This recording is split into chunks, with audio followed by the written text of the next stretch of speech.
जाएगा ओके। ये कहीं से गिनत दिए ही एक सेमेस्टर क्लियर हो जाए।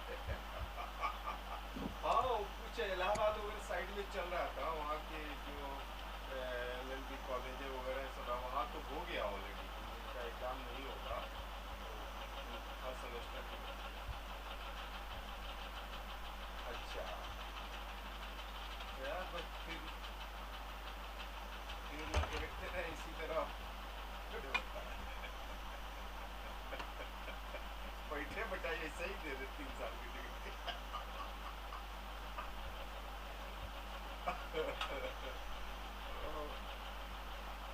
हाँ फाइनल फाइनल वालों का होगा।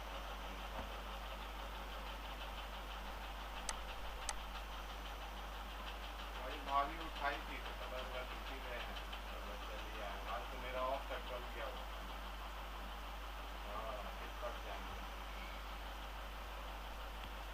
हाँ एक ऑल्टर करके है ये।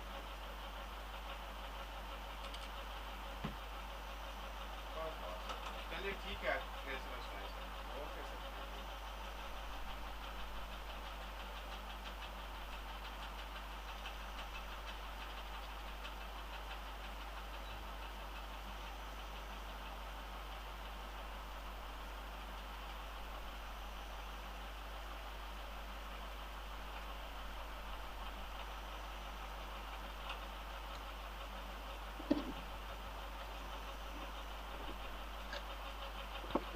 ओके, तो आई होप कि आप आ गए हैं ऑलमोस्ट सभी। तो let's begin the topic adaptive radiation. ये थोड़ा सा डिस्कस हुआ था, but just to make you a brief idea about it, दोबारा से एक बार बता रहा हूँ। Adaptive radiation is a process जिसमें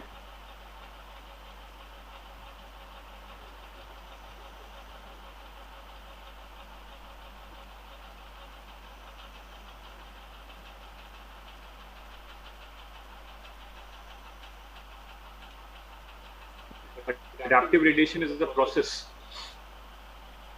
जिसमें एक स्पीशीज से और स्पीशीज बनती हैं, and that is due to the adaptation. Adaptation के अकॉर्डिंग ये होता है।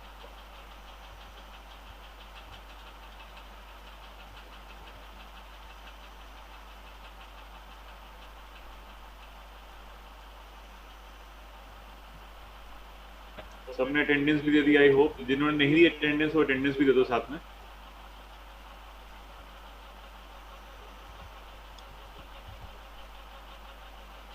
Adaptive radiation is a process in which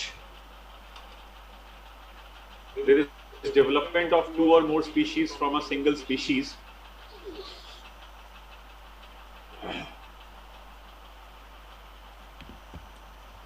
Two or more species from a single species. Starting from a point and literally radiating into other areas of geography.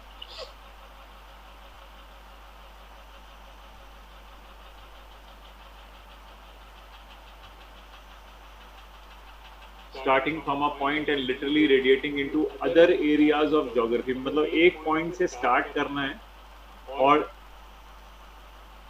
उस point से start करके move कर रहे हैं into other areas of geography जहां पे different habitat मिल सकता है, जिससे अडेप्टेशन डिफरेंट होगा। और अगर अडेप्टेशन डिफरेंट हुआ तो न्यू स्पीशीज बन सकती है, क्योंकि उसकी रिक्वायरमेंट फिर चेंज होने लग जाएगी। सो अडेप्टिव रेडिएशन में फॉर्मेशन ऑफ न्यू स्पीशीज होता है। एक बात याद रखनी, there is formation of new species.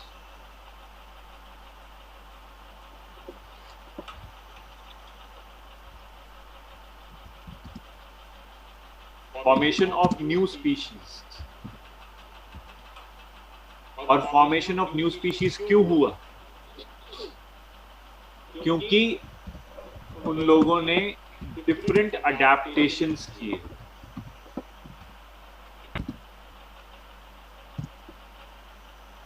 एक स्पीशीज एक पॉइंट से माइग्रेट करेगी, माइग्रेट करके अलग अलग जगह पे जा रही है, वहां पे हो सकता है उसको डिफरेंट अडेप्टेशंस मिले, और जब डिफरेंट अडेप्टेशंस मिलेंगे तो वो न्यू स्पीशीज में डेवलप कर सकती है, लेकिन इतनी जल्दी नहीं हो सकती. It will take time. It's not a very abrupt process. It's a time taking process. It takes time. It's a gradual process.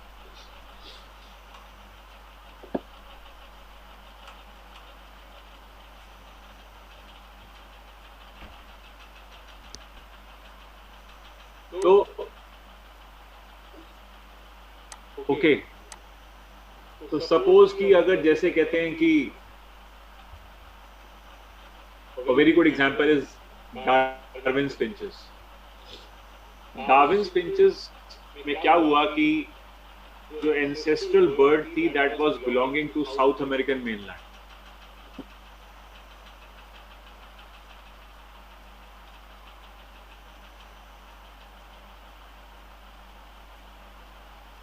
The ancestral bird belonged to South American mainland.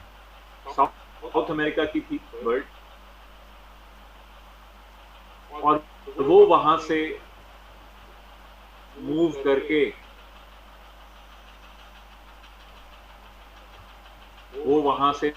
करके पहुंची गैलापेगस आइलैंड्स पे.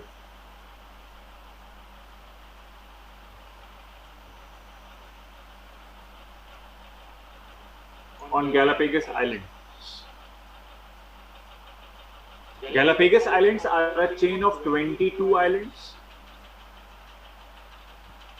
of which 14 are the main islands, and they are about 1,000 kilometers away from the west coast of South America.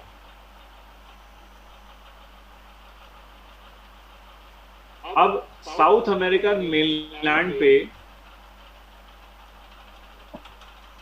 जब कुछ competition increase हुआ, food का थोड़ा सा ऊंच नीच हुई, स्केर्सिटी हुई, तो दे उड़ी गैलापेगस आइलैंड पे. लेकिन उस समय Galapagos island were very close to South American mainland. They entered there in search of food.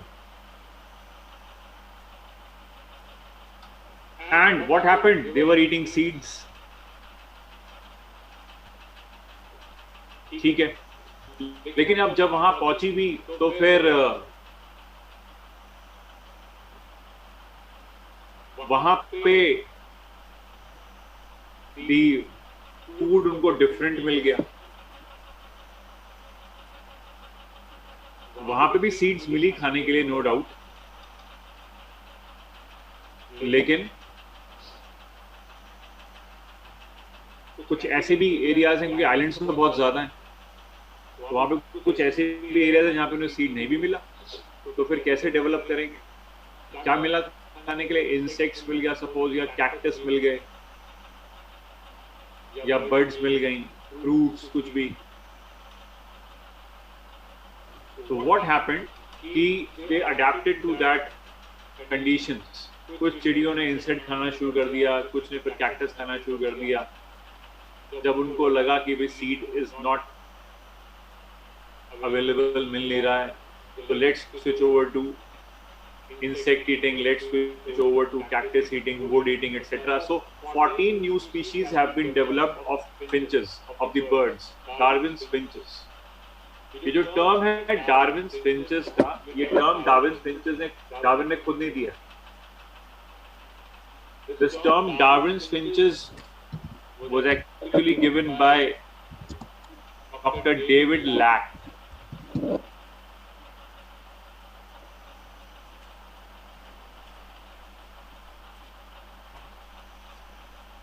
Dr. David Lack.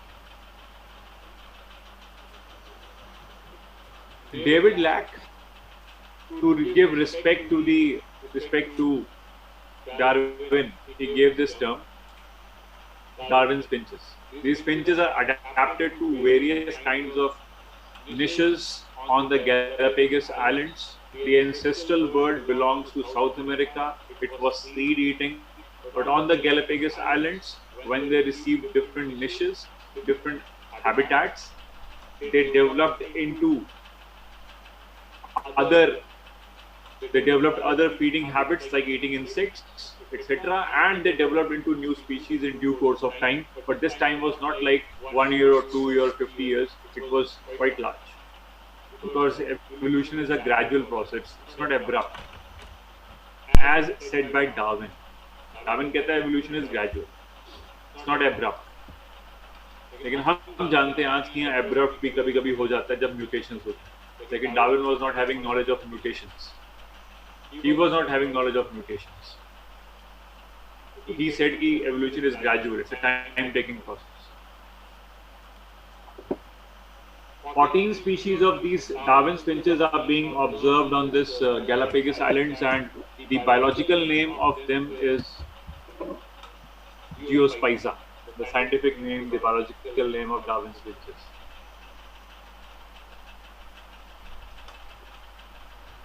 And when we say that the feeding habit has been changed, we refer to the type of beak.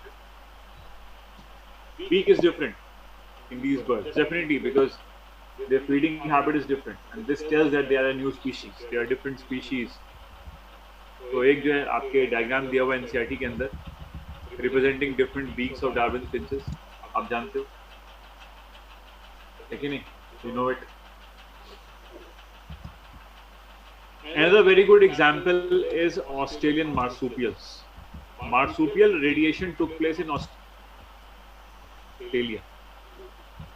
Marsupial radiation took place in Australia.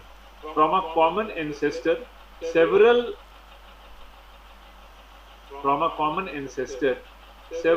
species have been formed. And this took place in Australia. And from the common ancestor, several species have been formed. Okay, like Tasmanian wolf, glider, mole, koala bear, bandicoot, wombat, kangaroo, marsupial rat, banded anteater, tiger cat.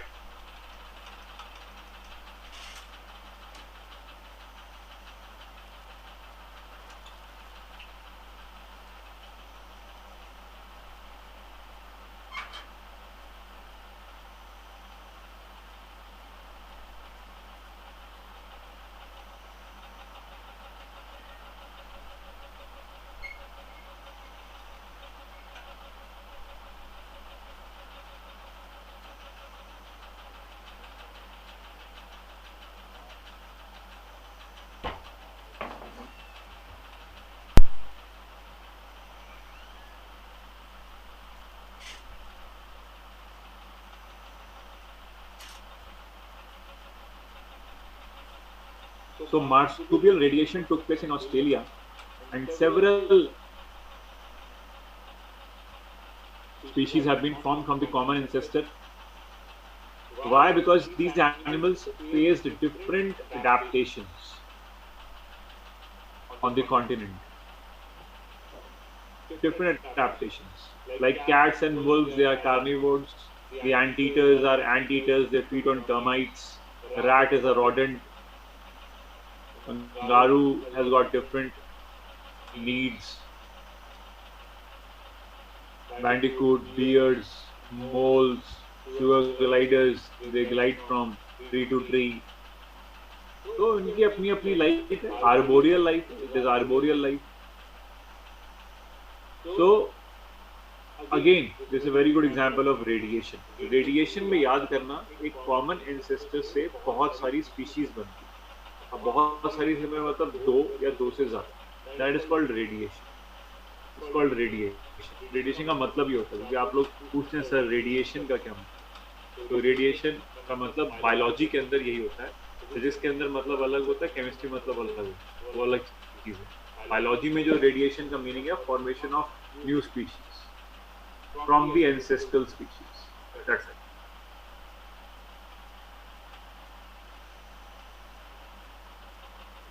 तो दो example आपने देख लिया. और जैसे radiation Australian marsupials का हुआ है वैसे ही रेडिएशन प्लेसेंटल मैमल्स का भी हुआ. Both ways it has happened. Both ways it has happened. Okay. Convergent evolution किसे कहते हैं? कन्वर्जेंट एवोल्यूशन बताया था मैंने कि analogous organs are a result of convergent evolution. That means the function becomes same, the function gets common.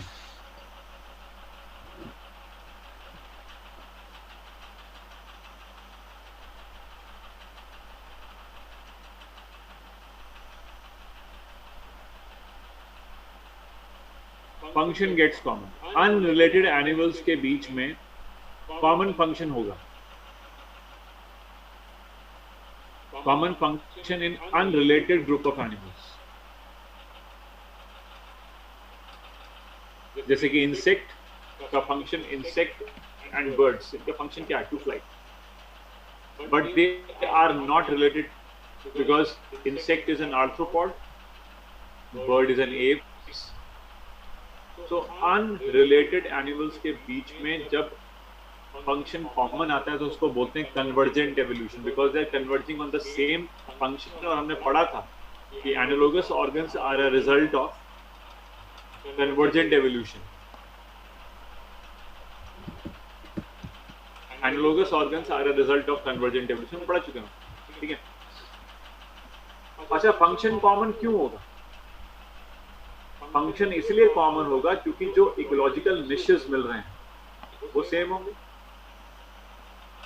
The niche which they received is same. क्योंकि आप जानते हो कि niche is according to the function, requirement, need of the species. तो उसके according वो same हो जाएगा.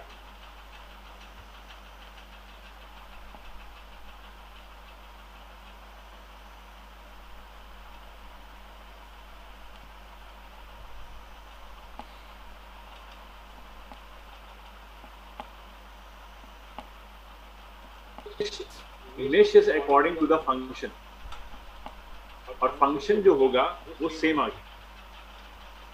क्योंकि बर्ड को भी वही मिल रहा है फंक्शन, इंसेक्ट को भी वही फंक्शन चाहिए, that is to fly and search of food. ऐसे बर्ड के लिए भी सेम फंक्शन आ रहा है, कैट के लिए भी सेम आ रहा है.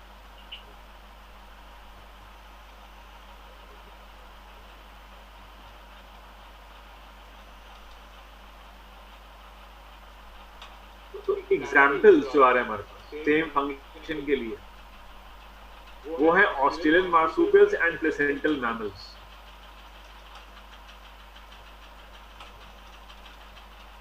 ऑस्ट्रेलियन मार्सूपियल्स जो हैं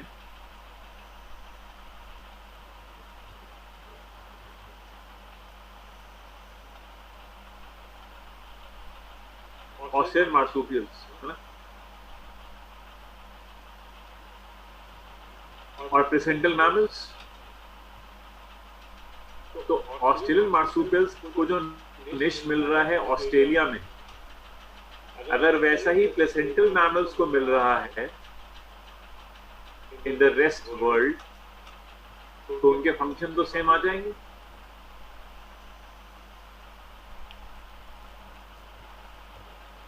उनके फंक्शन तो सेम आ जाएंगे, और इसी को हम कह देंगे कन्वर्जेंट एवोल्यूशन. बात सिर्फ निश की है, ऑस्ट्रेलियन मार्सूपियल्स को और प्लेसेंटल मैमल्स को. प्लेसेंटल मैमल्स जो हैं in the rest part of the world, if they are getting the same niche as that of the Australian marsupials getting in Australia, they both will develop the same function, and again it becomes an example of convergent evolution. The main thing is कि niche is same.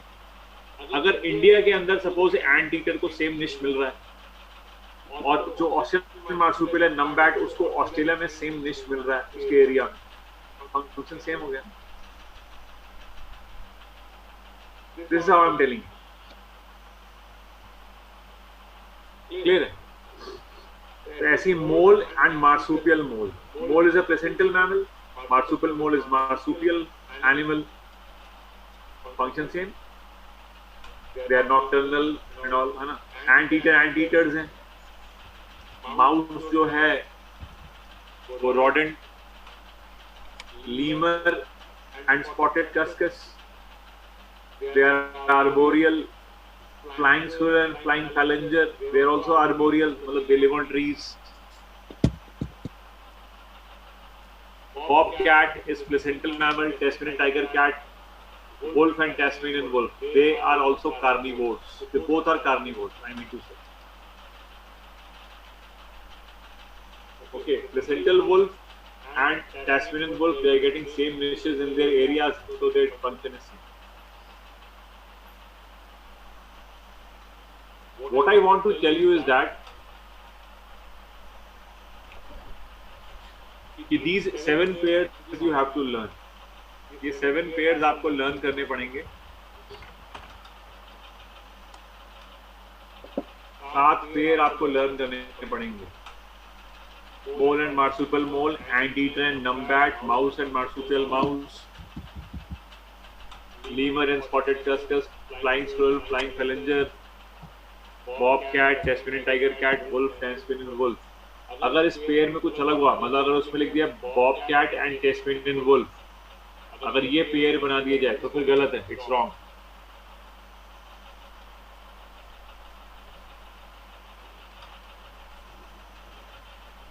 Okay, तो pair जरा ध्यान से देख लेना कौन कौन से बनाए गए हैं. तो 7 पेयर्स हैं, ये ऑप्शंस बनते हैं इसमें.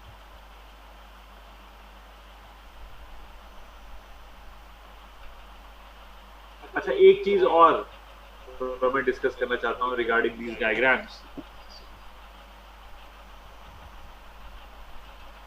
इसमें if you see spotted cuscus over here, you all can see it. You all have NCERT. Do you have NCERTs right now with you? And if not, then you can see it here. Spotted cuscus दिख रहा है आपको? Gurpal, can you see spotted cuscus?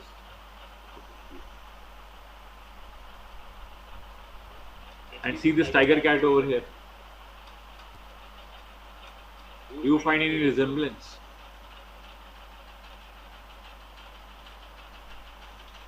I mean, the picture, the photo.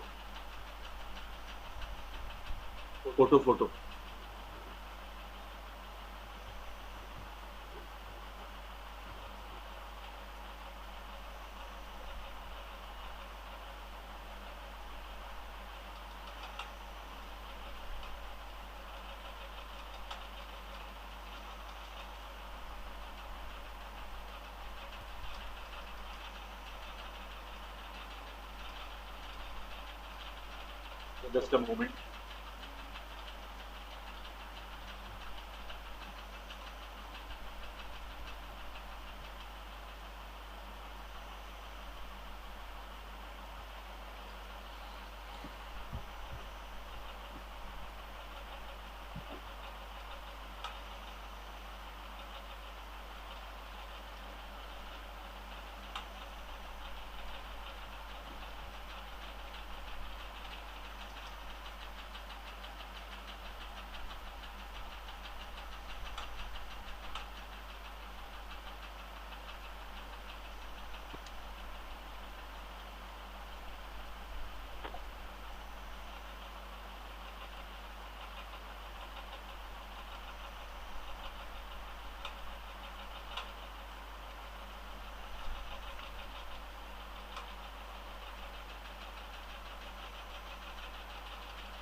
Okay हाँ, तो we find that की diagram same है, photo same है, okay.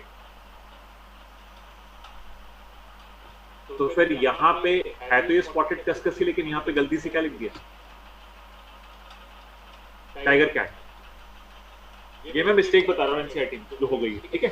तो आप देख लेना इसको, कोई नहीं। आप देखो कस्कस भी स्पॉटेड कस्कस भी ऑस्ट्रेलियन मार्सूपियल ही है, और टाइगर कैट भी ऑस्ट्रेलियन मार्सूपियल ही है। तो नाम कोई भी लिखा हो गलत नहीं, बट हाँ फोटो थोड़ी सी जो है ना वो सही होनी चाहिए थी।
ओके हाँ, तो बस ये थोड़ा ध्यान रखना कि अच्छा एक चीज और देखो जरा।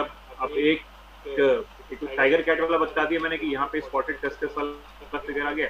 एक आप शुगर ग्लाइडर को देखो यहाँ पे, और उसमें देखो फ्लाइंग फैलेंजर, शुगर ग्लाइडर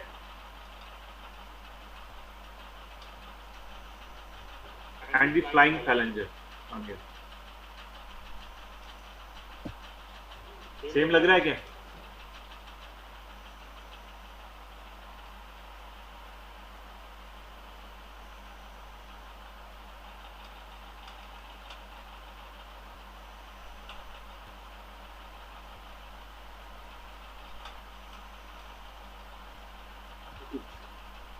बताइए।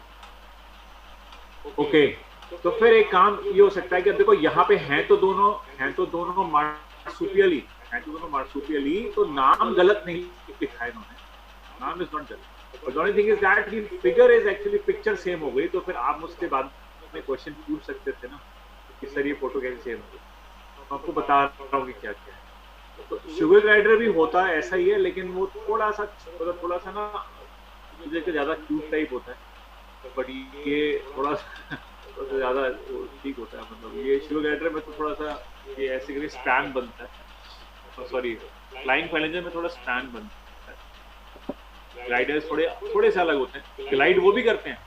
Sugar gliders and flying phalangers, they both have the same function to glide from tree to tree. The function is same, but the only thing is that their structure is a bit different. They are different.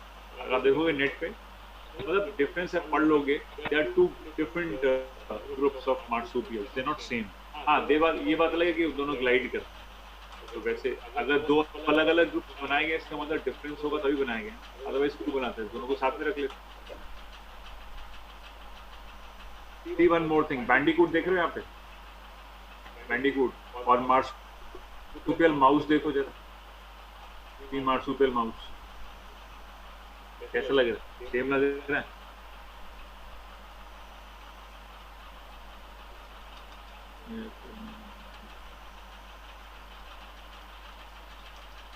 नाम change नहीं किया है भाई, वो photo same हो गई, उनकी photo same हो गई है। नाम चेंज नहीं किया है रिया, फोटो सेम छप गई है।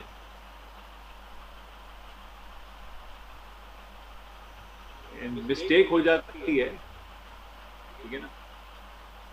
तो बैंडिकूट और मार्सुपियल माउस जो है उसकी फोटो भी सेम आ रही है। अब माउस के पास यहाँ पे ब्रिसल्स होते हैं, तो ये वाली फोटो तो ठीक है, लेकिन बैंडिकूट भी वैसे ही होते हैं, वैसे मार्सुपियल छोटे से चूहे जैसे ही होते हैं, लेकिन ब्रिसल्स जैसी चीजें नहीं होती हैं। अभी ब्रिसल दिखाया ना इन्होंने, तो फोटो फिर सेम हो गई, मैं आपको बता रहा हूँ, ठीक है। तो ये 3-4 बातें हैं जो पता होनी चाहिए, एक टाइगर कैट के बारे में, एक ग्लाइडर के बारे में, बैंडिकूट के बारे में। सिर्फ फोटो ने मैच किया है, बाकी है सारे मार्सुपियल्स ही है सारे मार्सुपियल्स ही। गलती इस चीज की नहीं है, ओनली गलती इज वेयर फोटो जो है वही चिपका दी गई है, फोटो अलग होनी चाहिए थी। तो वो आप चाहो तो गूगल पे देख सकते हो, मेरे कहने का मतलब ये था, you can find it. Okay then, let's proceed further now.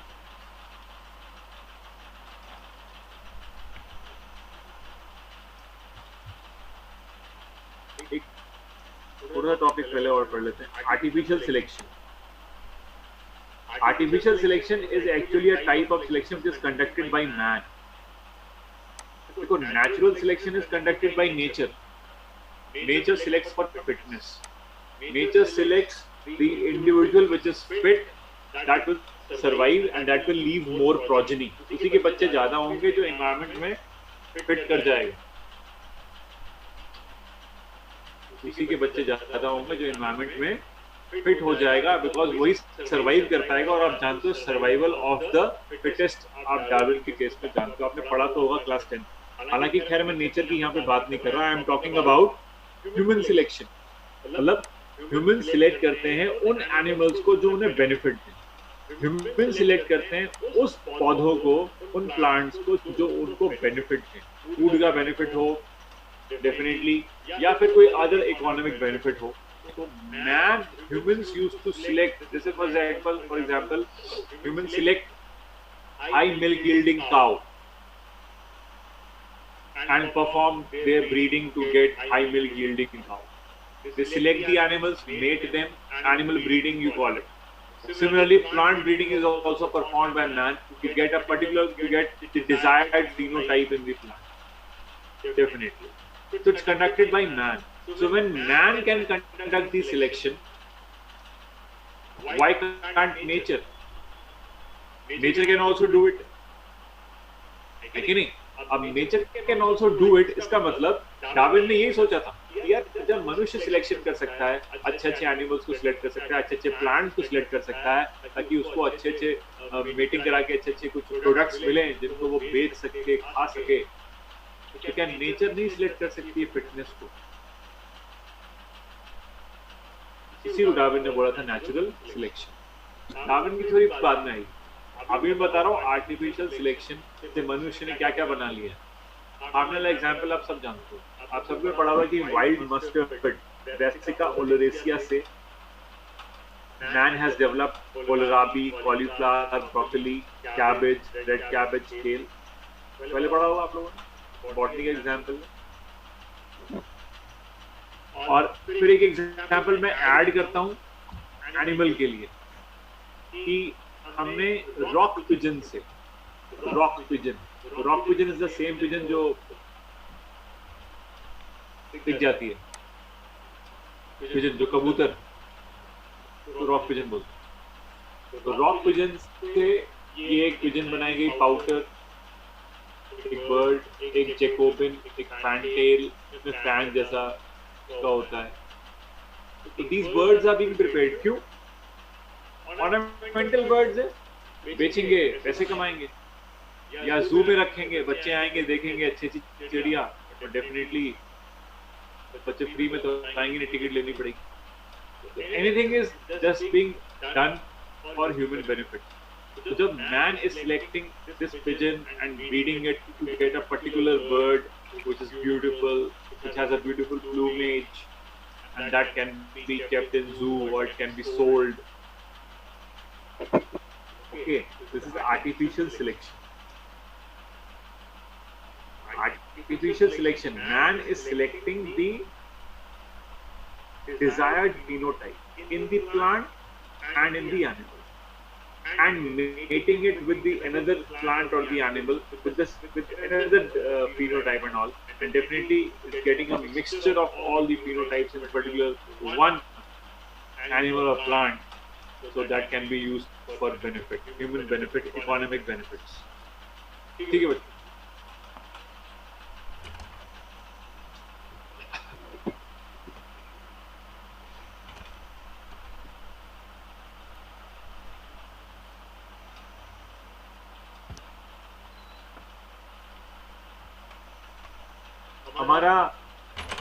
हमारे इस चैप्टर के 2 फेज खत्म हुए। पहला फेज ओरिजिन ऑफ लाइफ का था, दूसरे फेज में हमने पढ़ा एविडेंसेस ऑफ एवोल्यूशन, अभी तक यही पढ़ रहे थे। अब हमारा थर्ड फेज है चैप्टर का। इस थर्ड फेज में will study about the theories of evolution, Lamarckism, Darwinism, Hugo de Vries mutation theory, modern theory of evolution, ये सब पढ़ेंगे, आर डी वीनबर्ग। और फिर फाइनल फेज आएगा हमारा अबाउट ह्यूमन एवोल्यूशन। तो अब बस 2 फेज रह गए, एविडेंसेस हो गया है, और अब हम शुरू कर रहे हैं theories of evolution. Theories of evolution में सबसे पहले एक थ्योरी आई हमारे पास, Lamarckism. Lamarckism was given by Jean-Baptiste de Lamarck, French person. He was the first one to give the theory of evolution, and Lamarckism is the first theory of evolution. पहली theory है evolution की, Lamarckism। क्या कहते हैं इस theory में? Lamarck क्या कहता है, उसकी बुक की नाम भी पढ़ लो पहले। Name of the book is philosophic zoology. अपनी थ्योरी को लिखा है इन्होंने इसमें।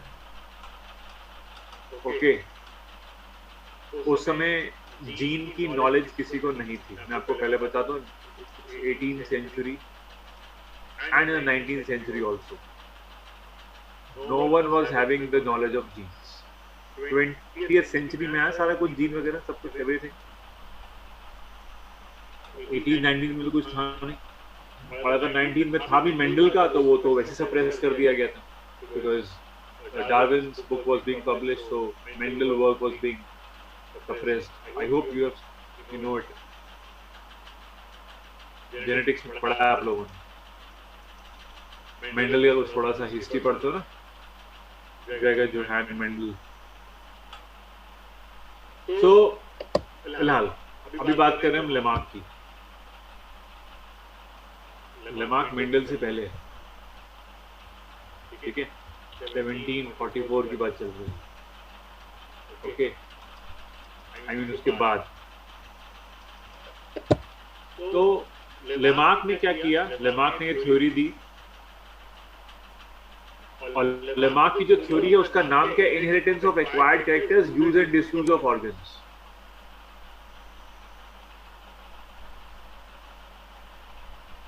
सबको पता है ये चीज, 10 में पढ़ते हो, लेकिन पॉइंट्स क्या थे बताता हूँ। पहला point, internal vital force. Every organ has got an internal force by virtue of which it increases in size. हर एक ऑर्गन के अंदर एक फोर्स होती है, जिस फोर्स से उसका साइज इंक्रीज करता है during the course of evolution. Evolution के कोर्स में ऑर्गन का साइज इंक्रीज करता है, ऐसा लेमार्क कह रहे हैं, मैं नहीं कह रहा। ऐसा लेमार्क कह रहा है कि every organ has got a force by which it increases in size. ठीक है साहब, okay done. Second point, effect of environment and new needs. When the environment changes, organism is influenced from it. When the environment changes, organism is influenced from it, and then there develops new desires in the organism. new needs in the organism, and by which the organism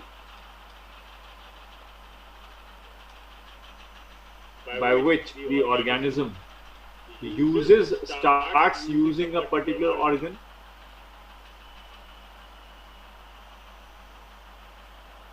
and may not and may not use other organ. तो जिस organ का use वो ज्यादा करेगा वो develop कर जाएगा, और जिस ऑर्गन का यूज नहीं करेगा वो डिमिनिश हो जाएगा. Use and disuse.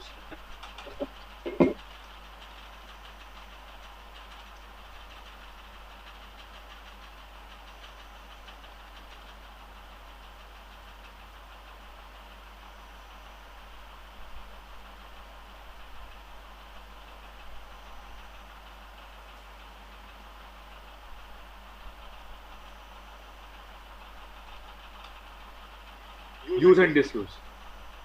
जिस ऑर्गन का वो यूज ज्यादा करेगा वो डेवलप कर जाएगा, जिस ऑर्गन का यूज नहीं करेगा वो डाउन हो जाएगा.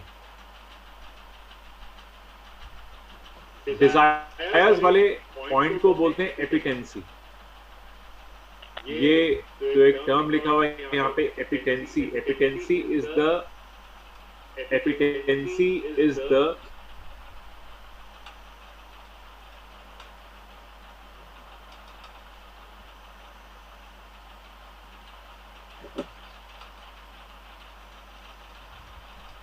theory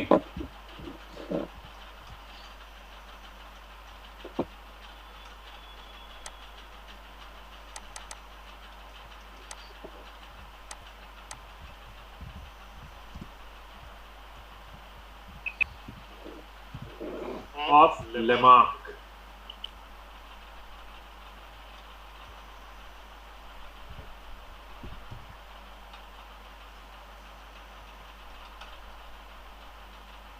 एपिटेंसी is the theory of Lamarck. ये पॉइंट याद करना है. एपिटेंसी क्या है? It's desires.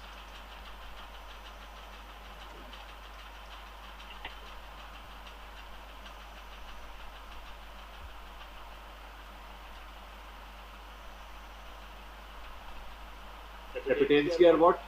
Epitancy is what? Desires. The organism will feel a desire to use a particular organ when the environment changes. For example, if I say कि बहुत ठंड हो जाए यहाँ पे अगर, so my desire will be like to wear sweaters, wear pullovers. अगर बहुत गर्मी हो जाती है तो my desire would be like to have cold drinks. So environment influences organism, that is true. When the environment is changed, it creates desire, it creates needs in the organism. That is true. ये बात तो सही है. हाँ, लेकिन ये बात कि उसमें वो किसी पर्टिकुलर ऑर्गन का यूज करेगा तो वो डेवलप कर जाएगा एवोल्यूशन में, और किसी का नहीं करेगा वो डाउन हो जाएगा, ये बात कितनी सही है या चल जाएगी? बात सही है या गलत?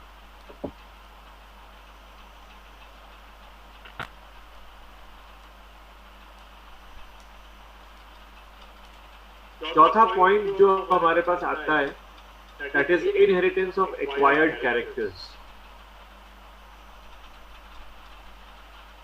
जो भी कैरेक्टर inherit होगा, that will be passed on to the organism. जो भी कैरेक्टर एक्वायर होगा, that will be passed on to the organism. Acquired होगा, sorry, जो भी कैरेक्टर acquired होगा, that will be passed on to the organism. Offspring. जो भी character acquire हो, एडल्ट करेगा, that will be passed on to the offspring.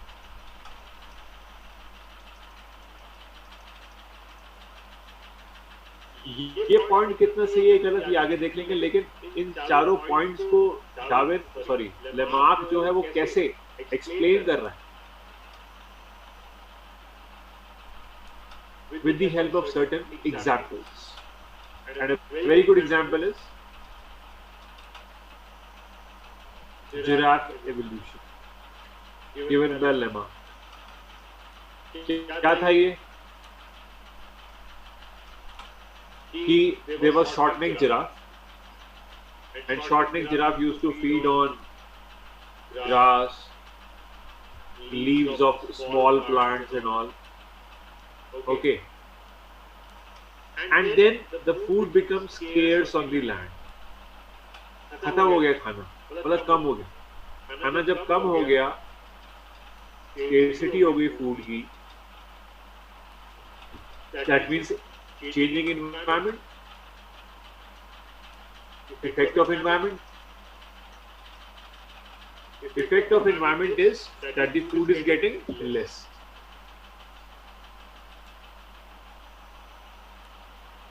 So what would be the desire in the giraffe now?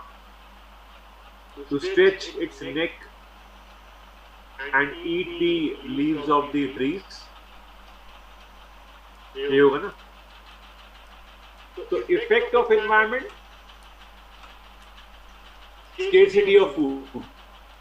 You need desire to stretch the neck. And as Lamarck said that every organ has got an internal vital force, the neck will elongate. Because the giraffe now wants, because it is using the neck. So when the animal is using a particular organ, with the virtue of the internal vital force, that organ will develop and it will get longer. ठीक है यार, हल्के हल्के अब देखो यहाँ पे उसकी नेक लंबी हो गई. And when the neck got elongated, this is the acquired character by the animal. This character has been acquired during the life. So when this character has been acquired, this acquired character will be passed on to the offspring. ये जो Lamarck का चौथा point है ना, inheritance of acquired characters. This acquired character will be passed on to the offspring. अब कितना सही है कितना गलत एक्सप्लेनेशन है ये तो नहीं कह सकते, बट बात डाइजेस्ट नहीं हो रही कि नेक को खींचो और नेक इलॉन्गेटेड, ऐसा कुछ डाइजेस्ट नहीं हो रहा. क्या ऐसा हो सकता है कि हम जाकर के पार्क में अगर लटक जाएं किसी टहनी से,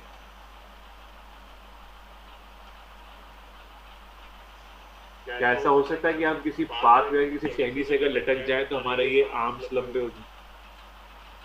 अगर हम रोज ऐसा करें 4-4 घंटे 5-5 घंटे, क्या हमारे आर्म्स लेंदी हो जाएंगे? और इतने लेंदी कि जिराफ जैसे उसकी नेक हो गई. तो पता नहीं, but Lamarck used to say that कि हो सकता. और फिर ये दूसरी बात, और फिर ये कहना चाह रहे हैं कि ये जो एक्वायर्ड कैरेक्टर को मतलब लंबे लंबे आर्म्स मेरे हो जाएं या किसी के भी हो जाएं, फिर वो कैरेक्टर उसके बच्चे में भी चला जाए, तो पैदा हो लंबे लंबे आर्म्स लेके, डाइजेस्ट नहीं हो. But still, it was the first theory of evolution, the first one to be given. So we appreciate Lamarck because said something in course of evolution for evolution. He was the first one to say something. गलत है सही है वही गलत बात. जैसे मैं question पूछता हूँ तो मुझे 4-5-10 आंसर मिलते, अगर सारी की सारी क्लास आंसर देगी तो फिर यही होगा ना कि you will be able to know कि what is your mistake. तो be like Lamarck, अगर गलत भी बोलना पड़े तो कोई बात. I am there to correct you. Okay.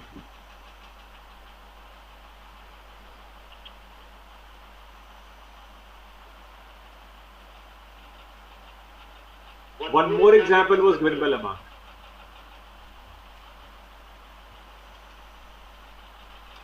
And this example was disappearance of limbs in snakes.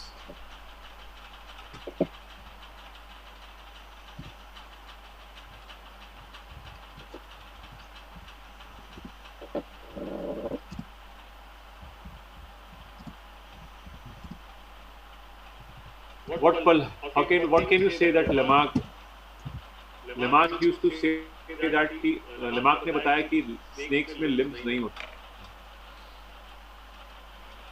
हाँ नहीं होते तो हम जानते ही हैं, और क्यों नहीं होते, सॉरी, स्नेक्स में लिम्स क्यों नहीं होते? Why snakes are not having limbs? Pal, can you say something about it?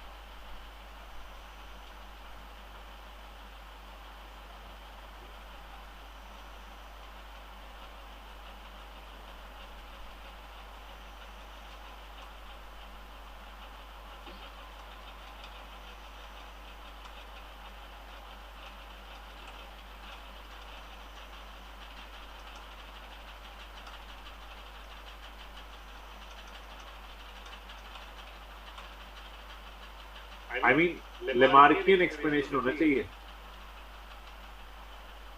It should be जैसे Lamarck ने बोला ना कि why giraffes are having long neck. It should be a Lamarckian explanation कि why snakes are not having limbs. If you feel this is a funny explanation, then you can give a funny one.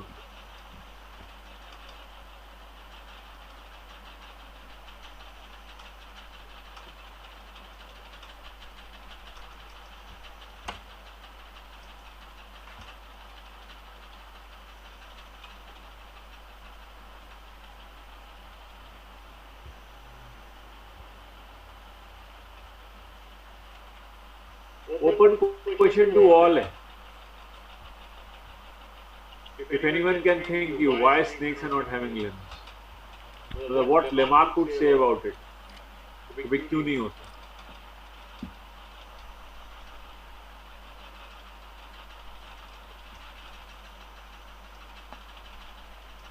जैसे एक जो मेरे दिमाग में आया कि maybe they wanted to crawl, शायद वो फिसलना चाहते थे, भागना नहीं चाहते थे, तो दे वांटेड टू क्रॉल, तो ठीक है, their backbone was weak, could not use limbs, okay, because snakes do not want to use them. हाँ मतलब उन्हें हाथ पैर को यूज नहीं करना चाहता था वो, तो ऐसा हुआ होगा, बिल्कुल सही है, वो यूज नहीं करना चाहता था तभी ऐसा हुआ होगा ना, वो यूज नहीं करना चाहता था।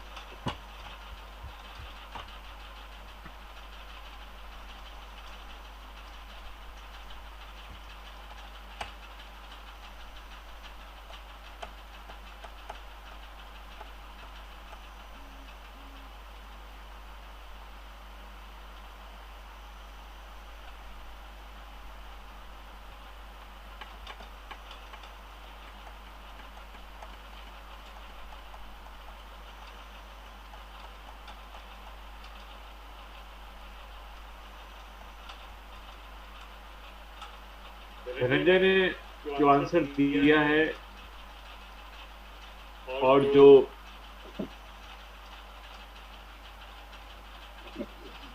आंसर मिला मुझे फ्रॉम सलोनी सिंह,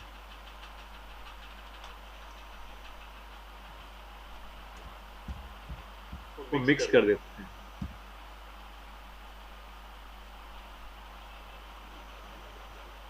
सलोनी ने कहा कि उसको अपने घर में जाने में प्रॉब्लम हो रही होगी, और धनंजय महेश्वरी ने कहा कि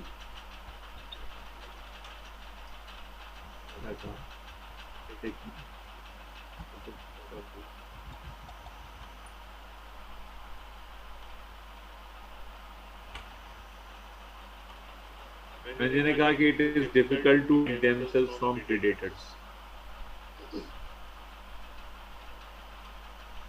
हाँ तो दोनों को मिला देते हैं। ऐसे क्या वो लेमार्क ने क्या दिया, लेमार्क ने कहा कि सांप के पीछे पड़ गया प्रेडेटर, और अब सांप को बचने के लिए नैरो बरोज में एंटर करना पड़ा। जब उसको नैरो बरोज में एंटर करना पड़ा तो it was a hindrance to him. क्या क्या हिंड्रेंस था?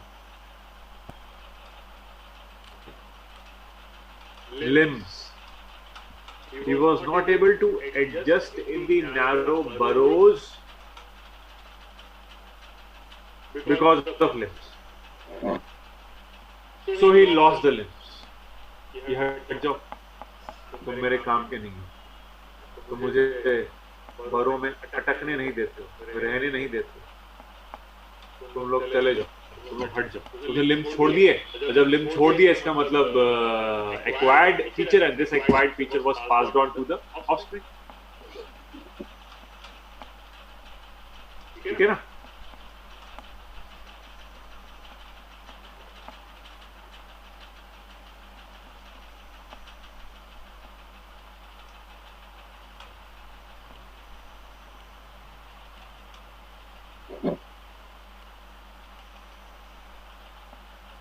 ऐसे ही उसने बोला फ्लाइटलेस बर्ड्स के पास जो विंग्स होती हैं उनका यूज नहीं, because flightless birds do not fly. Why? क्यों नहीं उड़ती? Why can't the ostrich fly? I mean ostrich क्यों नहीं उड़ती, कीवी क्यों नहीं उड़ती, कैसोवेरी क्यों नहीं उड़ती? Flightless birds, why don't they fly? अब बोल दिया फ्लाइटलेस तो सीधी बात है, वो फ्लाई नहीं कर पाएगी, लेकिन चलो मैंने फ्लाइटलेस ऑस्ट्रिच बोल दिया. Ostrich do not fly. Why? क्यों नहीं उड़ती? हाँ, हैवी हो सकती है because they trust their legs more than their wings. ये भी हो सकता है. You don't like. लेमार्क ने कहा कील तो चलो ठीक है, it's okay. Might getting food in a nearby place, ये भी हो सकता है. You want to stay at home, ये भी हो सकता है. You want to stay at home, ये सही है. Lockdown everywhere, stay at home. Okay. Again lockdown. Lamarck के अकॉर्डिंग बताना है. लेमार्क के अकॉर्डिंग ही तो रीजन पूछ रहे हैं, और सारे आंसर लेमार्क के अकॉर्डिंग ही तो दे रहे बच्चे.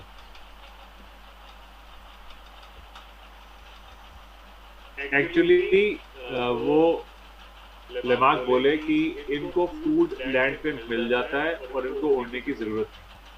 Because abundant food is there on the land, they used to get it easily. There is no need of flying, because why the bird would fly? It will search for food, etc.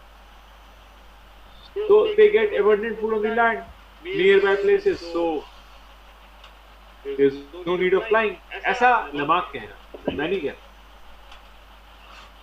चलो बहुत example हो गए, और थोड़ा सा अच्छा एक example Lamarck ने और भी चलो इंटरेस्टिंग सा डिस्कस कर लेते कि गुफा में रहने वाले जानवरों की आंखें जो होती हैं, cave dwellers, animals living inside caves have got non functional eyes. Animals living in caves usually they have non functional eyes. आंखें काम नहीं करती उनकी. क्यों?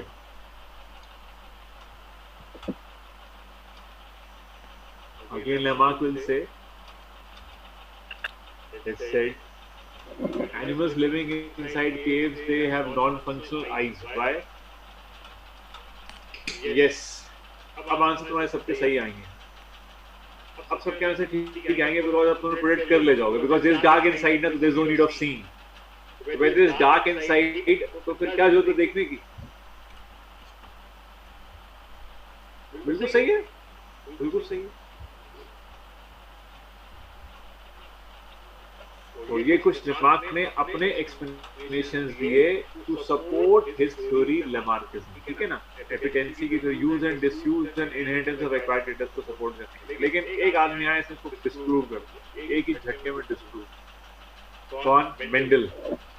मेंडल्स लॉज ऑफ इनहेरिटेंस, और एक एक्सपेरिमेंट परफॉर्म किया वीजमैन ने. ये एक्सपेरिमेंट पढ़ा होगा आप लोगों ने बॉटनी के अंदर कि Weismann cut the tail of rat for up to 21 generations. कुछ बुक्स में 22 लिखा होता है, कुछ बुक्स में 21 लिखा होता है. क्या फर्क पड़ता है? 20 प्लस ही था. तो he cut the tail of rat for 21 generation check करने के लिए कि इनहेरिटेंस ऑफ एक्वायर्ड कैरेक्टर क्या होता है या नहीं होता है। मतलब कि अगर कोई एनिमल कैरेक्टर को एक्वायर करता है तो आगे आने बच्चे में कैरेक्टर नहीं होना चाहिए, ये तो कह रहा है।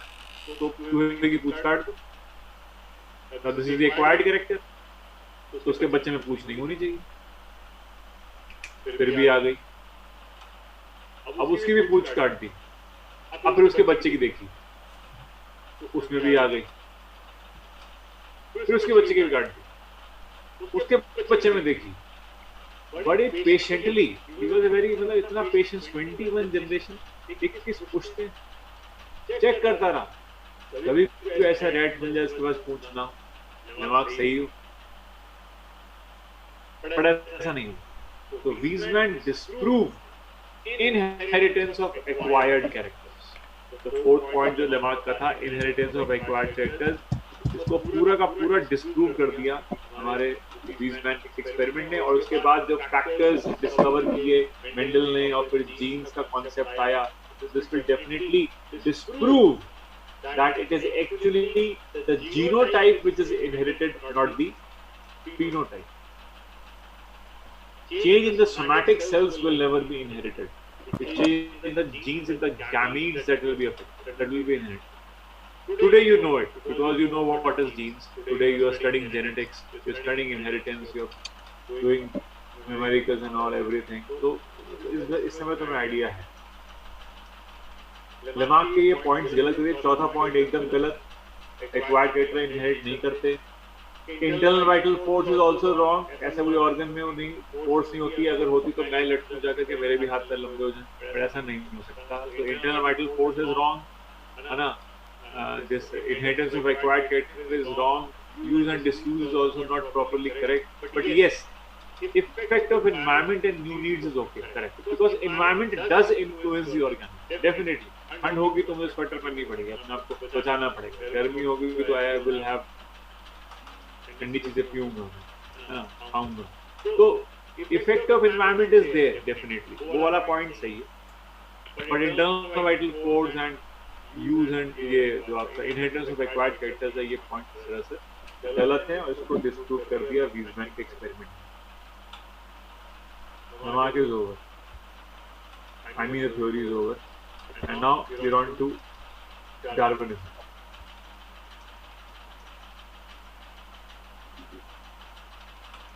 Darwin साहब क्या कहते हैं? Darwin was English naturalist of England. Darwin sailed on a ship with his members, crew members and all. Ship named HMS Beagle. पढ़ा हुआ सब। हाँ, कुशाग अग्रवाल का भी एक पॉइंट आया है मेरे पास, बड़ा अच्छा पॉइंट आया है, इसमें जो है पढ़ा होगा कहीं। तो कुशाग अग्रवाल का कहना है कि सर इंडियन वुमेन जो अपने पिना में बोर कराती हैं फॉर इयरिंग्स एंड ऑल, तो क्या ये कैरेक्टर उनके बच्चों में पास हो जाता है? बिकॉज एक्वायर्ड कैरेक्टर है, क्योंकि अब बच्चे पैदा होंगे तो कान में छेद होगा नहीं कि आप तभी उसको इयरिंग पहना दो, ऐसे हो नहीं सकता। तो अगेन लेमार्क को यहाँ पे डिस्प्रूव कर दिया। मतलब एक सिंपल से एग्जांपल से डिस्प्रूव हो गया कि भाई boring of pinna and nose in the woman can not be inherited in the offspring, है ना। चलो फिलहाल डार्विन पे आ गया था मैं। तो Darwin sailed on a ship called HMS Beagle, रानी की शिप थी ये, हर मेजेस्टी सर्विस बीगल। इस शिप पे डार्विन ने काफी सारे मेंबर्स के साथ सेल किया for how many years? For 5 years. 5 साल वो सेल करता रहा and he visited several places. He visited several places, of which one was, which I told you, Galapagos Islands। और बहुत ताज्जुब की बात है, यहाँ पे इन्होंने पूरा महीना बिताया है। He spent a month there He spent a month on the Galapagos Islands.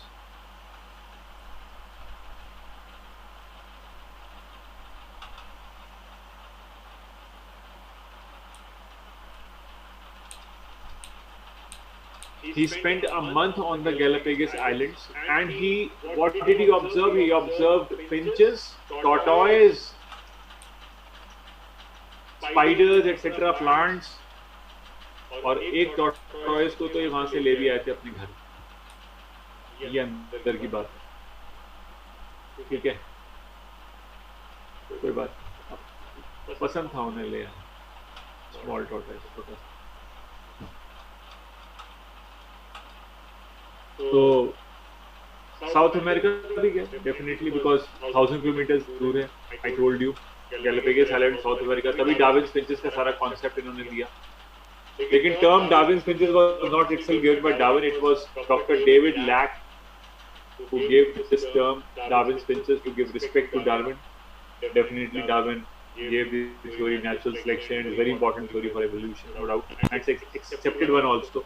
ऐसा नहीं कि इसको हम डिस्कार्ड कर देते हैं, we accept it. लेमार्किज्म को तो फिर भी हम साइड में कर देते हैं, बट डेफिनेटली डार्विनिज्म को तो हम एक्सेप्ट करते हैं. थोड़े से पॉइंट मतलब नेचुरल सिलेक्शन वाले जो पॉइंट्स हैं डार्विन के, वो ओके है, करेक्ट है. हाँ, उनमें कुछ फर्दर एडिशंस की जरूरत है, वो फिर और थ्योरीज हैं जो ऐड कर देते हैं. तो natural selection theory is okay theory, correct है. Darwin, after visiting the Galapagos Islands, South America and other places, after 5 years expedition on the ship HMS Beagle, Darwin came back to England, and after coming back, he came across a book. That book was an essay on population. An essay on population by T.R. Malthus. T.R. Malthus की किताब इन्होंने पढ़ी, An essay on population.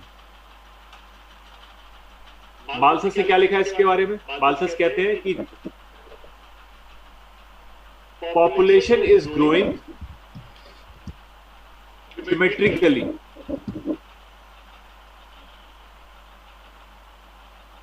Population is growing geometrically.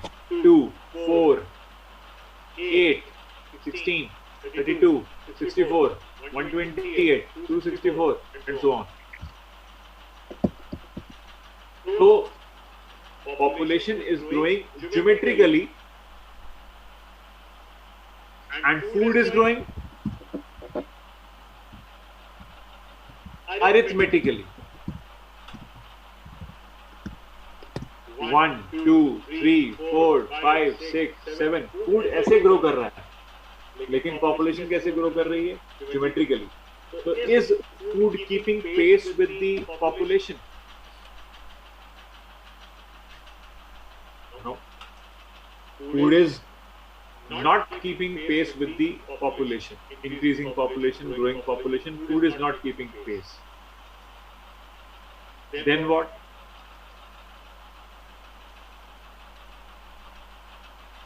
The resources will become limited. The resources will become limited, and competition will take place. And ultimately what will happen? Some checks will be imposed on the population that will reduce the population. Some checks will be imposed on the population. What kind of checks? Positive checks.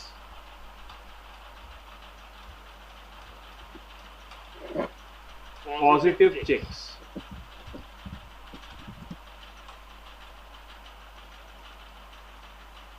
Positive checks लगेंगे population के ऊपर. Positive checks मतलब जो population को कम करें, वापस ठीक कर दें.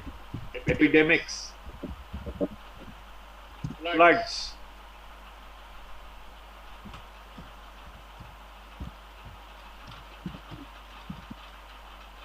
earthquakes, epidemics, floods, earthquakes. This will reduce the population again. Population was rising geometrically, food got scarce because resources are limited, and then a check will be imposed on the population. जो growing population थी अब reduce करने लग जाएगी, fall करेगी. क्यों? Because ये checks लगेंगे उसके ऊपर, epidemics, floods and all.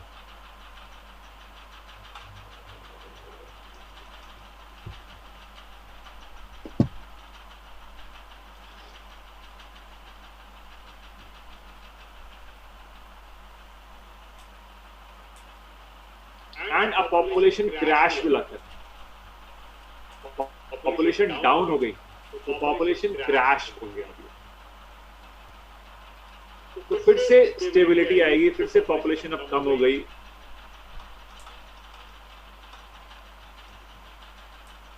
Positive checks तो कभी भी लग सकते हैं.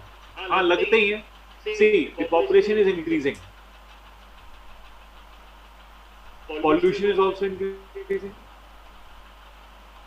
With this increasing population, are the polar ice caps melting? Polar ice caps are melting. Global warming. With this global warming, the melting of the polar ice caps will time will come कि it will cause floods. It's a check on the population because this is caused by increasing population only. ठीक है? If you are vegetarian and you all have the vegetarian food is getting less, suppose, because population is increasing, so you will switch over to non-vegetarian food. Okay, and in course of that, if you are eating chicken, suppose now you wish to eat other animals. If you wish to eat other animals, then corona will enter the population. And it's a check. If you wish to, if the population is increasing and you will try more animals, I mean different types of animals you will try for eating, because once you got the taste of the animal flesh, you will try it, a new one. So some virus will enter. And ultimately it will crash the population. As you see, कितने हो गए? 70 lakhs, 80 lakhs infections, total infections. और इतने ही हो रहे, touch कर जाएंगे 1 करोड़ कुछ दिनों के अंदर. तो ठीक है, we are having better medical facilities, but if you go to 1920s or 1900s, starting beginning of the 20th century, Spanish flu caused several deaths. In the 14th century, if you see the plague, European countries में plague फैला था, that drastically reduced the population. What was that? Again, check on the population. So anytime any check can be imposed. Like if you are saved from the corona, maybe 2, 3, 5 years बाद कुछ और हो जाए. भगवान ना करे, but I'm telling you, it's only the increasing population which will definitely cause these checks. I mean, population अगर बढ़ेगी तो ये checks impose होंगे.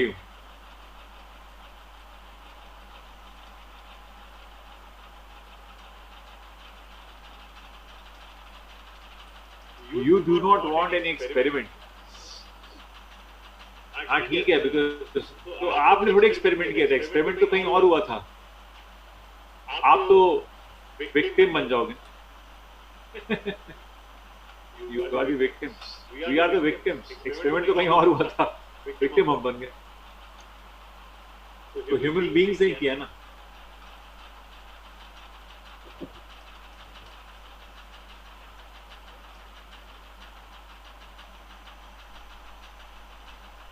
ओके, तो माल्थस के इस पॉइंट को पढ़ के डार्विन बड़े इन्फ्लुएंस हुए कि हाँ यार, पॉपुलेशन तो बढ़ रही है, population is increasing at an alarming rate, no doubt.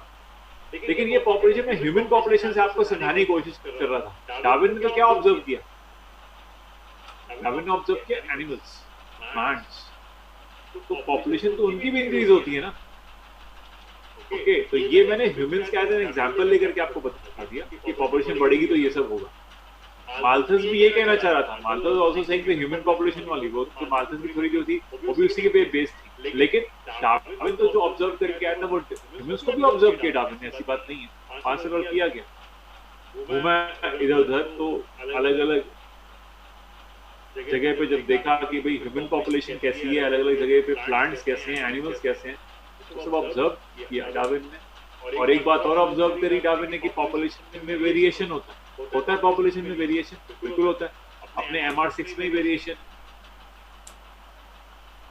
है कि नहीं, किसी की हाइट बड़ी है, किसी की हाइट छोटी है, किसी का कॉम्प्लेक्शन बहुत फेयर है, किसी का कॉम्प्लेक्शन लाइटर है। तो it's all due to crossing over in genes। तो वो चीज जो है वो वेरिएशन पॉपुलेशन में एग्जिस्ट करती है, ऐसा डार्विन ने बोला। बात एकदम सही, बिल्कुल सही बात है कि variation is there in the population, पर Darwin was not having the knowledge कि वेरिएशन का रीजन क्या, बिकॉज डार्विन को जीन्स की नॉलेज नहीं। Darwin was not having knowledge of genes, और जीन्स की नॉलेज अभी आई रही थी कि मेंडल का काम तो सप्रेस हो गया, डार्विन के चक्कर में ही सप्रेस हो गया था।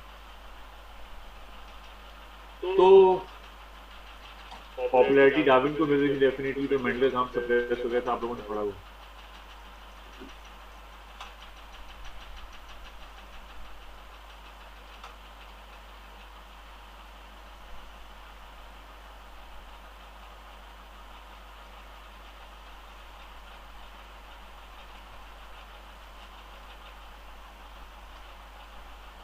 तो अगर किसी भी पॉपुलेशन को ऑप्टिमम कंडीशंस मिलेंगी तो वो ग्रो करेगा and to increase in number. लेकिन नेचर उसको कंट्रोल करती है by diseases, food shortage, death, जो मैंने बताया, एपिडेमिक्स, फ्लड्स एटसेट्रा। उससे नेचर उस पॉपुलेशन को चेक में रखती है, कंट्रोल करती है। माल्थस की थ्योरी है। ओके, तो फिर बाद में कोई ऐसा टाइम आएगा जब पॉपुलेशन जो है दैट विल बिकम स्टेबल, कम हो जाएगी। ओके, किसी सीजनल टाइम में पॉपुलेशन बढ़ सकती है, पर्टिकुलर सीजन में पॉपुलेशन ज्यादा हो सकती है। जैसे देखो हमारे कुछ इंसेक्ट्स पर्टिकुलर सीजन में ज्यादा हो जाते हैं। हाँ, तो सीजनल फ्लक्चुएशन हो सकती है, लेकिन वैसे पॉपुलेशन स्टेबल रहेगी।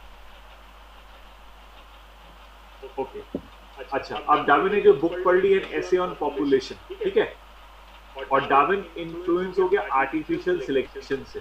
जो मैंने अभी बताया था आपको कि आर्टिफिशियल सिलेक्शन से वो जो चिड़िया बनी, फाउटर, जैकोबिन, फैंटेल, ये जो आपने पढ़ा, ब्रोकली, कैबेज, कॉलीफ्लावर, ये सब बनाया, ये सब मनुष्य ने बनाया। तो आर्टिफिशियल सिलेक्शन के थ्रू जब ह्यूमंस ये कब कर सकता है, तो नेचर भी कर सकता है सिलेक्शन को। Darwin was highly influenced by artificial selection.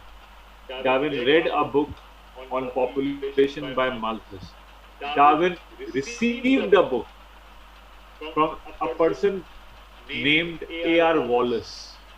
और ये नाम मैंने बताया था, आई होप लास्ट टाइम पे I told you about A.R. Wallace. A.R. Wallace ने, मैंने बताया था ना कि he has considered the earth into 6 realms or 6 regions on the basis of distribution of animals, and he drew a line called Wallace line in between the Oriental and Australian realm. I told you about Wallace in the biogeographical evidences. So Wallace was working on Malay archipelago. What is Malay archipelago? These are actually islands, Indonesian islands. He was working there. Okay, he was working on these islands, studying the diversities of the plants, animals, etc. And He wrote a book. कौन सी book? On the tendencies of varieties depart indefinitely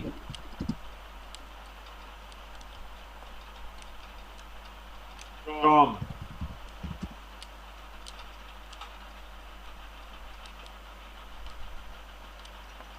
original type. On the tendencies of varieties to depart indefinitely from original type.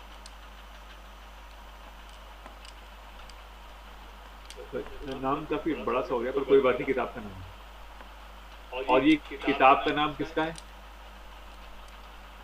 किसने लिखी है किताब? A.R. वॉलिस ने लिखी। कहाँ पे लिखी? इंडोनेशियन आइलैंड्स, मेले आर्चिपेलागो, वहाँ पे ये वर्क कर रहे थे। और ये किताब लिखने के बाद किसको भेजी? डार्विन को। Darwin received a book from A.R. Wallace, and जब ये बुक डार्विन ने पढ़ी तो Darwin was highly influenced because, ऐसा क्यों? Because Wallace came on to the same conclusions.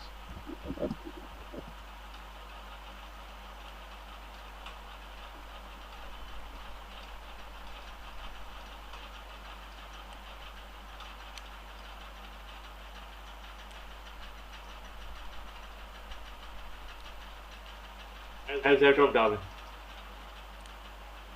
Darwin came on to the same conclusions as that of Darwin. Wallace came on to the same conclusions as that of Darwin. Wallace के और Darwin के conclusions एकदम same.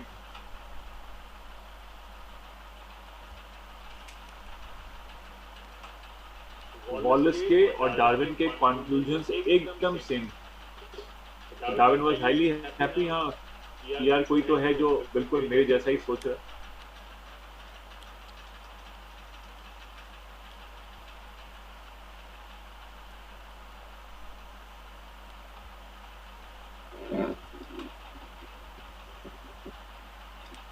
इतना सब होने के बाद Darwin ने फिर अपनी बुक लिख दी। डार्विन ने ये वाली बुक पढ़ी A.R. वॉलेस की। डार्विन ने पॉपुलेशन पे बुक पढ़ी। डार्विन ने आर्टिफिशियल सिलेक्शन देखा, एनिमल्स ने ह्यूमंस करते हैं, उससे काफी इन्फ्लुएंस हुआ। डार्विन ने 5 ईयर जो ऑब्जर्व किया था, लिखा था, वो सब आकर के फॉर्मुलेट किया, संभाला और फिर अपनी बुक पब्लिश करी डार्विन ने on the origin of species by means of natural selection.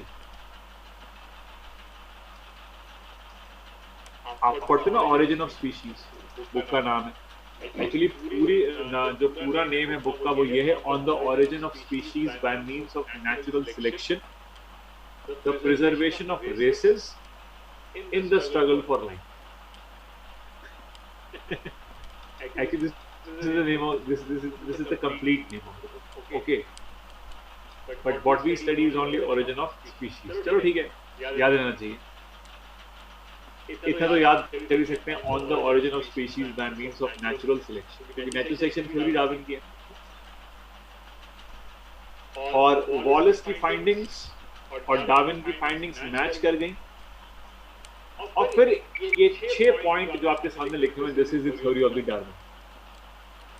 क्या पहला पॉइंट क्या है? High rate of reproduction. ये डार्विन ने देखा कि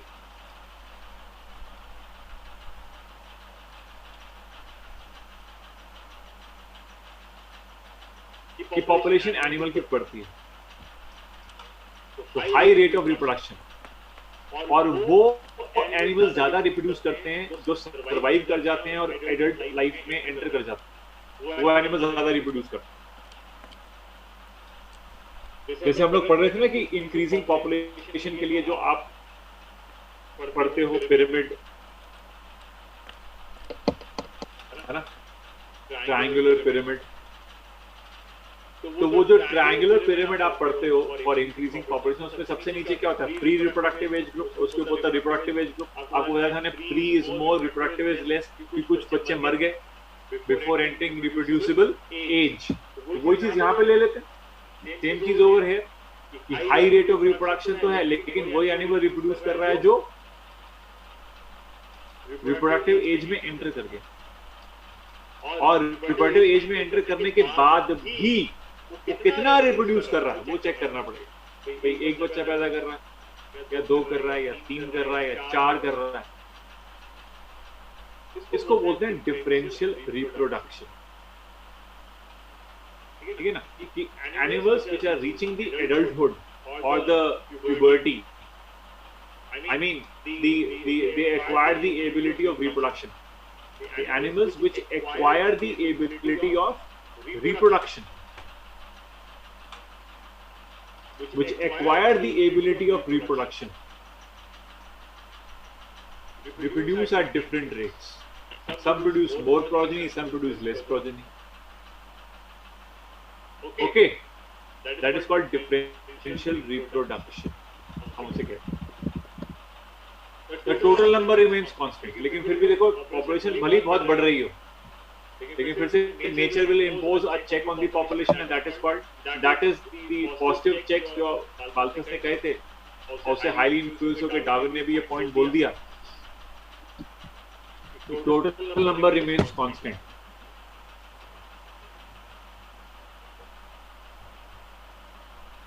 That is, the population size will remain constant.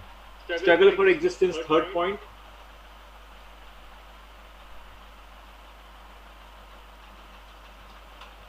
Struggle for existence मतलब कि जो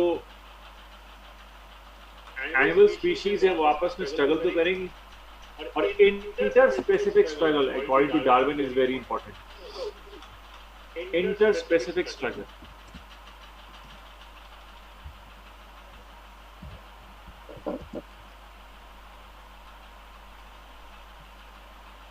मतलब बिटवीन टू स्पीशीज, दो स्पीशीज के बीच में।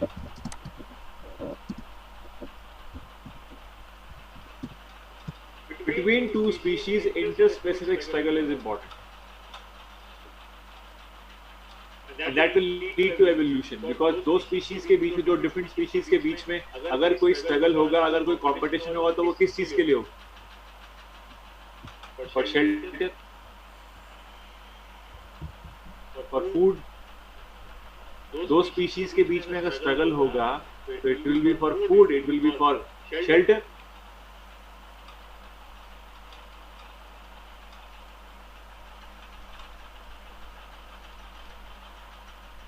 तो फिर वो एक स्पीशीज को वहां से खदेड़ देगा। तो कोई एक स्पीशीज तो डोमिनेंट हो ही सकती है, और जब कोई एक स्पीशीज डोमिनेंट होगी तो वो दूसरी स्पीशीज को वहां से खदेड़ देगी, और जिसको वो भगाएगी वो कहीं ना कहीं किसी और इकोलॉजिकल हैबिटेट को या निश को ऑक्यूपाई करेगा, तो वहां पे उसके चेंजेस हो जाएंगे अडेप्टेशन में, तो फिर वो नई स्पीशीज में कन्वर्ट हो सकता है। मेरी बात को समझने की कोशिश करना कि दो स्पीशीज के बीच जब कंपटीशन होगा और कोई एक स्पीशीज जीतेगी तो बाकी स्पीशीज भाग जाएगी ना, फिर वहां से, तो वहां से भाग जाएगी तो कहीं ना कहीं और ऑक्यूपाई करेगी इकोलॉजिकल निश को या हैबिटेट को, तो फिर हो सकता है वहां पे उसकी रिक्वायरमेंट के अकॉर्डिंग चीज ना मिले तो उसको अडेप्ट करना पड़ जाए चेंज एनवायरनमेंट में, तो हो सकता है वो नई स्पीशीज में कन्वर्ट हो गए। जैसे डार्विन फिंचेस की बात करी थी अभी, चिड़िया उड़ी, सीड खाने को नहीं मिली, लेकिन फिर इंसेक्ट खाने को मिला तो मजबूरी में खाना पड़ा और नई स्पीशीज बन गई। तो inter-specific struggle is very important for speciation, ये डार्विन कहना चाहता है। सर्वाइवल ऑफ द फिटेस्ट, चौथा वेरिएशन, सॉरी, फोर्थ पॉइंट। मैंने बताया ना कि डार्विन ने देखा कि पॉपुलेशन में वेरिएशन एग्जिस्ट करता है। हाँ, रीजन नहीं पता डार्विन को कि what is the source of variation, what is the reason behind the variation, that is not being told, it is not being known to Darwin. और डार्विन के वेरिएशंस भी स्मॉल हैं, ज्यादा लार्ज वेरिएशंस की बात नहीं करते डार्विन, स्मॉल वेरिएशंस की बात करते हैं। और continuous variations, it takes time, variation को डेवलप करने में टाइम लगता है, it is gradual phenomena, it is not abrupt, क्योंकि एब्रप्ट वाले को बोलेंगे डिसकंटिन्यूअस वेरिएशंस, और डिसकंटिन्यूअस वेरिएशंस का मतलब होता है म्यूटेशंस। आप लोग चैप्टर पढ़ रहे हो, आपने पढ़ा होगा म्यूटेशन के लिए वर्ड यूज करते हैं डिसकंटिन्यूअस वेरिएशन। कोई बात नहीं, आगे पढ़ लो, नहीं पढ़ा दूंगा। तो डिसकंटिन्यूअस वेरिएशंस इज म्यूटेशंस, और डार्विन इस बात को एक्सप्लेन नहीं कर सकते। डार्विन इस बात को एक्सप्लेन नहीं कर सकते कि डिसकंटिन्यूअस कैसे हो, बिकॉज डार्विन को म्यूटेशंस के बारे में कोई नॉलेज नहीं है, डार्विन को जीन्स के बारे में कोई नॉलेज नहीं है। डार्विन को बस इतना पता है कि वेरिएशंस होते हैं पॉपुलेशन में, और ये कंटिन्यूअस वेरिएशंस होते हैं, मतलब it takes time, it is a gradual phenomena. Darwin ये जानते हैं बस, और इसके आगे पीछे डेविएशन होता तो फिर डार्विन चुप, ये हमको नहीं पता। Darwin was having no knowledge of mutation in genes and all, तो फिर कैसे होगा? वो तो बाद में हुई डिस्कवरी, उस समय डार्विन को इतना पता नहीं था। लेकिन जो भी पता किया नेचुरल सिलेक्शन के बारे में बहुत अच्छा पता किया, और it is okay, correct. Survival of the fittest, ये डार्विन का अपना फ्रेज नहीं है। Survival of the fittest was given by Herbert Spencer. This phrase was given by Herbert Spencer. Okay, it is not given by Darwin. Darwin called it क्या? Darwin ने इसको बोल दिया क्या?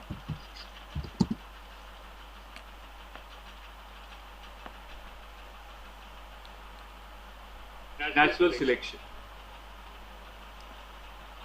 जिसको हर्बर्ट स्पेंसर ने सर्वाइवल ऑफ द फिटेस्ट कहा, उसी को डार्विन ने नेचुरल सिलेक्शन। क्या है ये natural selection? Useful variations are selected by nature, ये कहा डार्विन ने। जो वेरिएशन यूजफुल है that is selected by nature. अब यूजफुल वेरिएशन से मतलब मैं तुमको ना एक अच्छा सा एग्जांपल दे करके 1-2 मिनट में बताता हूँ इसको। जिराफ का ही ले लो, जैसे जिराफ के लिए लेमार्क ने क्या कहा कि गला खींचा, गला लंबा हो गया और ये कैरेक्टर ऑप्शन में पास हो गया, ये लेमार्क ने कहा था। अब इसी को अगर मैं डार्विन के थ्रू एक्सप्लेन करूं तो डार्विन क्या बोलते हैं? Variation in population. इसका मतलब जिराफ की पॉपुलेशन में 2 टाइप के giraffe,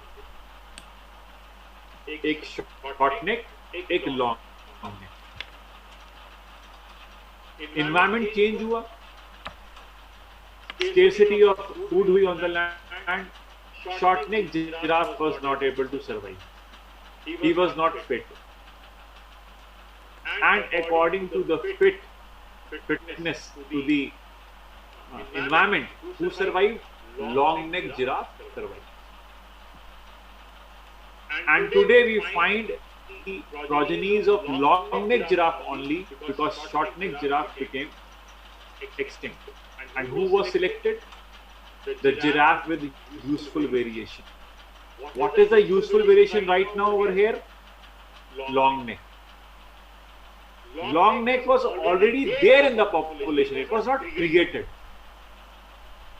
According to Darwin, this long neck is not created. Long neck was already there in the population. Got selected by nature. Okay. So variation is always there in the population. Okay. Get selected when the environment changes. This is Darwin's theory. I hope मेरी बात आपको समझ में आ रही है। Variation is always there. Variation is there in MR6 batch. But the selection pressure is not, right now not imposed. Right, all are expressing with equal intensity. When the selection pressure will be imposed, pray to God for May 2021. When the selection pressure will be imposed, the useful variation will get selected. What useful variation? The person who has, completed course well in time, revised 20 to 30 times every chapter, every question revised several times. Okay, that useful variation will be getting selected. चलो, तुम्हारा example भी ले दिया, giraffe का example भी ले दिया. I hope अब तो थ्योरी एक्सप्लेन हो गई कि useful variation is there in the population, get selected when the pressure is imposed on the population. What pressure? Change in environment, like the environment changed for the giraffes. What food became scarce on the land? So that giraffe was selected which was having long neck. That's it. खैर giraffe में तो हम यहाँ पे phenotype की बात करें. One of the phenotype got selected, isn't it? But तुम्हारे केस में तो phenotype है नहीं. तुम्हारे केस में तो वो ब्रेन है, वो अंदर की चीज, वो सबके पास सेम ही होता है. तो सबके पास सेम चीज है, पर वो कितना ज्यादा उसके इंटरकनेक्शंस बने हुए हैं, कितने न्यूरॉन्स वेल कनेक्टेड हैं, और वो न्यूरॉन्स भी वेल कनेक्टेड कैसे? वो तो अगर आप ज्यादा यूज करेंगे तो ज्यादा कनेक्टेड होंगे. दैट्स इट, बात ही खत्म. That is actually proposed. उसमें और कुछ नहीं. Volume is same, number of neurons are same. Only need to increase connections, and these connections will be increased only by more and more revision and more practice. That is directly proportional. All brains are same. Okay. ठीक है ना? तो देखते हैं कौन कितने connections increase कर पाए. जितने increase कर पाएगा उतना selection के नजदीक हो जाएगा. और डार्विन की थ्योरी को मैं फिर लगा दूंगा जब selection होके आएगा. ठीक है. आई होप सबको ये थ्योरी समझ में आ चुकी है. किसी को एक पॉइंट है तो पूछना तो पूछ लो. मैंने बहुत सारे एग्जांपल दिए तो समझा भी दिया. तो अगर समझ में आ गई तो yes, you can mention yes, और if you have any doubt you can ask.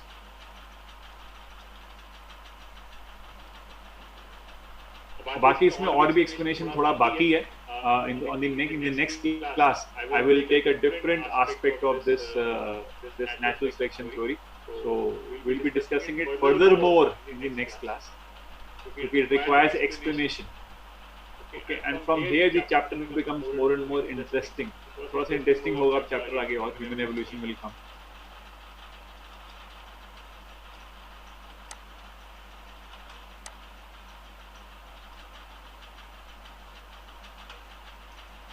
So अगर किसी को कोई डाउट पूछना है तो मैं I'm staying, और किसी को अगर क्लासेस ओवर जो जाना चाहता है जा सकता है. किसी को डाउट पूछना है तो वो रुक के मुझसे पूछ सकता है.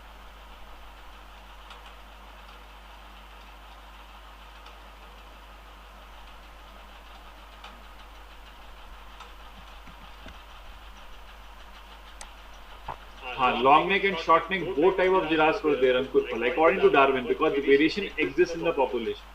वही मैंने कहा. One got selected, long neck got selected.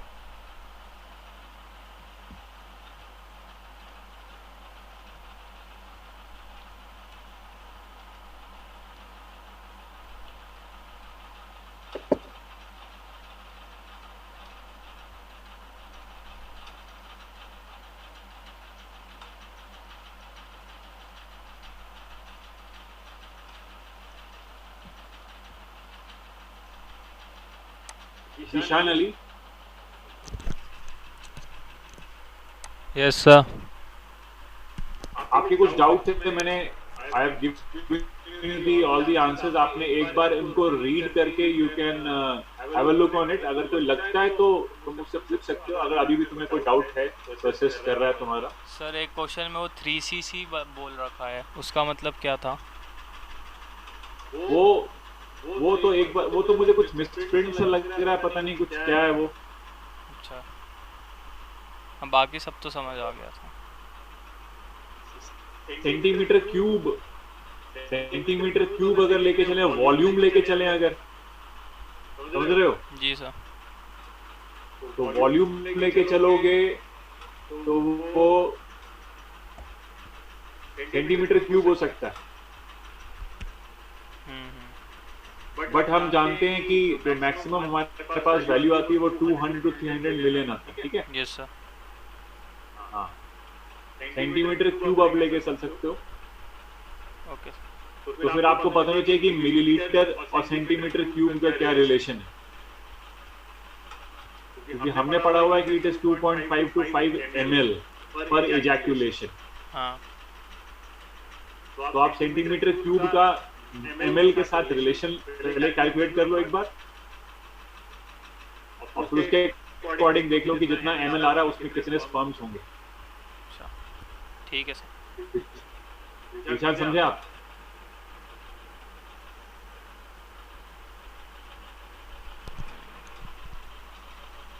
विशाल आप समझे? Yes sir yes sir. Okay, और कोई है उसमें?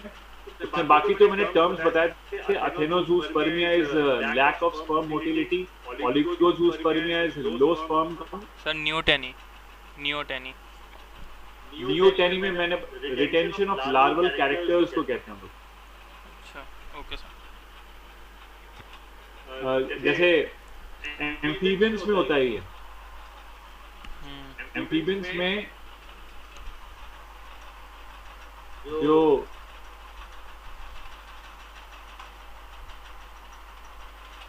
लार्वल गिल्स होते हैं वो रिटेन कर जाते हैं एडल्ट्स में ऑफ नेक्यूरस, सायरन, प्रोटियस।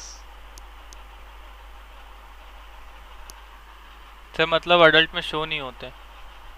नहीं होते हैं, लार्वा के कैरेक्टर एडल्ट में रिटेन हो जाते हैं। अच्छा। लार्वा का कैरेक्टर वैसे यूजुअली एडल्ट में नहीं जाता ना, लॉस्ट हो जाता है ना। हाँ लेकिन यहाँ पे तो लार्वा का कैरेक्टर एडल्ट में रिटेन हो जाता है, चला जाता है। ठीक है सर। और डिहाइड्रेशन और डेसिकेशन पता होना चाहिए। जो टर्म यूज किया डिहाइड्रेशन, वो उसके डेसिकेशन टर्म भी यूज करते हैं। हॉर्स का एवोल्यूशन सानिया सोनी हम इससे रिलेट नहीं कर सकते, क्योंकि हॉर्स का जो एवोल्यूशन है दैट इज जो एंसेस्ट्रल एनिमल से, एंसेस्ट्रल स्पीशीज से एक न्यू स्पीशीज का बन जाना।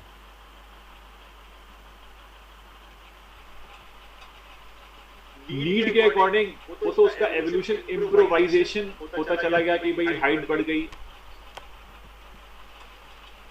क्योंकि उसमें आपने हॉर्स के एवोल्यूशन में ये नहीं पढ़ा कि आपने इस हॉर्स को सिलेक्ट किया और इस हॉर्स को रिड्यूस कर दिया। हमने कुछ ऐसा नहीं पढ़ा। हमने सिर्फ इतना पढ़ा कि पहले ये हॉर्स था, बाद में ये हॉर्स आया, फिर ये हॉर्स आया, फिर ये हॉर्स आया, फिर ये हॉर्स आया।